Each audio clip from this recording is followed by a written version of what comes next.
সুপ্রভাত বন্ধুরা, শুরু করছি আজ চিন্তনের মুখ্য বার্তা। আজ 10 মার্চ রবিবার। আজকের আন্তর্জাতিক খবর। নীরবে নতুন রাস্তা বানিয়ে গাজাকে দুভাগ করল ইসরায়েল। গাজায় প্লেন থেকে প্যারাশুটের সাহায্যে ত্রাণ সামগ্রী ফেলল যুক্তরাষ্ট্র। প্যারাশুট না খোলায় ত্রাণ সামগ্রী মাথায় পড়ে মৃত 5 প্যালেস্টাইন শরণার্থী। দায় নিল না যুক্তরাষ্ট্র। আশ্রয় প্রার্থীদের ঢল সামলাতে হিমশিম খাচ্ছে জার্মানি। পরিবহন ধর্মঘটে স্তব্ধ জার্মানি। রেল শ্রমিক, বিমানবন্দর কর্মীদের বিপুল সাড়া। লন্ডনে হাইকোর্টে বড় ধাক্কা খেলেন পলাতক হিরে ব্যবসায়ী নীরব মোদি। ব্যাংক অফ ইন্ডিয়ার করা একটি প্রতারণা মামলায় নীরব মোদিকে $80 লক্ষ জরিমানা করল আদালত। নীরবের যে কোনো সম্পত্তি বিক্রি করে এই টাকা সংগ্রহের নির্দেশ দিল আদালত।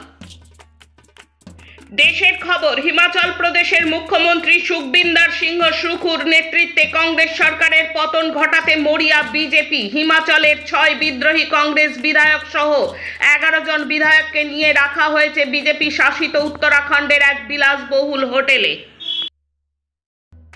গুজরাটে রাহুলের ন্যায় যাত্রা। রোজগার কি বাত শুনতে চায় দেশ, বললেন রাহুল। গুজরাটে জাতপাত মুসলিম বিদ্বেষ গেঁথে দেওয়া হয়েছে সমাজের গভীরে। রাহুলকে অভিযোগ দলিত সম্প্রদায়ের ও নাগরিক সমাজের। জনস্বার্থের ভারত গড়তে বিজেপিকে উৎখাত করুন। হরিয়ানার পরিবর্তন সমাবেশে ইয়েচুরির আহ্বান। নাগপুরে বিজেপির সভায় ভেঙে পড়ল মঞ্চ। হুড়োহুড়িতে পদপিষ্ট হয়ে মৃত্যু 5 জনের। আসানসোল, লখনৌ, এরপর নাগপুর। বারে বারে একই ঘটনা কেন, প্রশ্ন বিজেপির অন্দরেই। রাজ্যের খবর। জলপাইগুড়ি জেলার ফুলবাড়িতে বিশাল সমাবেশ বামেদের। মানুষের কথা সংসদে পৌঁছে দিতে পারে বামপন্থীরাই, তাই বাম সাংসদ বাড়াতে হবে, বললেন সেলিম। এখন খেলার খবর। ইংল্যান্ডকে হারিয়ে বিশ্ব টেস্ট চ্যাম্পিয়নশিপের শীর্ষে উঠে গেল ভারতীয় দল। ইংল্যান্ডের বিরুদ্ধে 5 ম্যাচের সিরিজ 4-1 ব্যবধানে জিতেছে রোহিত শর্মার ভারত। ভারতীয় দল ঘরের মাঠে এই সিরিজ জিতে বিশ্ব টেস্ট চ্যাম্পিয়নশিপের শীর্ষে উঠে এসেছে। 9 ম্যাচের মধ্যে 6টি জয় ও 2টি পরাজয় ও 1টি ড্র।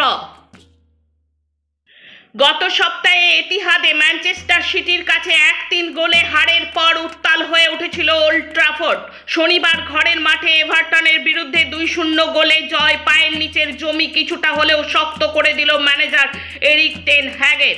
গোল করলেন ব্রুনো ফার্নান্দেজ ও মার্কাস রাশফোর্ড। 28 ম্যাচ 47 পয়েন্ট নিয়ে 6 নম্বরে রয়েছে ম্যানচেস্টার ইউনাইটেড। নমস্কার।